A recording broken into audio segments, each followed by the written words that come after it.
கோவை சித்தாபுத்தூரில் தனியார் மருத்துவமனை கட்டுமான பணியால் ஒரு வீடு இடிந்து விழுந்தது. 6 வீடுகள் இடிந்து விடும் அபாயம். கார்த்திக் எம்எல்ஏ ஆய்வு.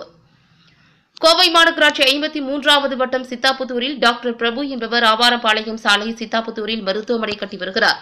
இந்நிலையில் இந்த கட்டிடம் கட்ட 30 அடிக்கு மேல் குழி தோண்டியுள்ளனர்.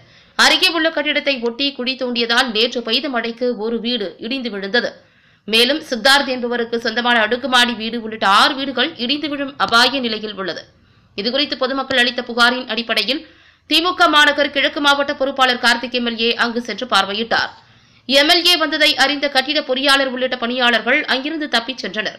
மேலும் அங்கு வந்த மாநகராட்சி அதிகாரிகள் கட்டிட வரைபடத்தை கேட்டதற்கும் பொறியாளர் காட்டவில்லை என கூறப்படுகிறது. இதனால் இந்த கட்டிடம் அனுமதியின்றி கட்டியிருப்பதாக கூறப்படுகிறது. இதற்கிடையே கார்த்திக் எம்எல்ஏ பேட்டியின் போது கூறுகையில், தனியார் மருத்துவமனை கட்டுமான பணிகளுக்காக பல அடியில் தோண்டப்பட்ட குழியால் அருகே கட்டிடங்கள் இடிந்து விழுந்துள்ளது. இன்னும் பல கட்டிடங்கள் இடிந்து விழும் அபாயம் நிலையில் உள்ளது. இதற்கு உரிய அனுமதி பெற்றார்களா என்பதை மாநகராட்சி அதிகாரிகள் ஆய்வு செய்ய வேண்டும். உள்ளாட்சியில் பொறுப்போடு இருக்க வேண்டிய உள்ளாட்சித்துறை அமைச்சரால் துவக்கி வைக்கப்பட்ட இந்த கட்டிடத்தால் வீடுகள் இடிந்துள்ளது வேதனை அளிப்பதாக உள்ளது. இதற்கு காரணமான அதிகாரிகள் மீது உரிய நடவடிக்கை எடுக்க வேண்டும். தூங்கி கிடக்கின்ற உள்ளாட்சித்துறைக்கு இதுவே சாட்சி என்றார். முன்னதாக பாப்பநாயக்கன் பாளையம் மற்றும் சித்தாபுதூர் அரிபுரம் பகுதிகளில் மழையால் இடிந்து விழுந்த வீடுகளை பார்வையிட்டார்.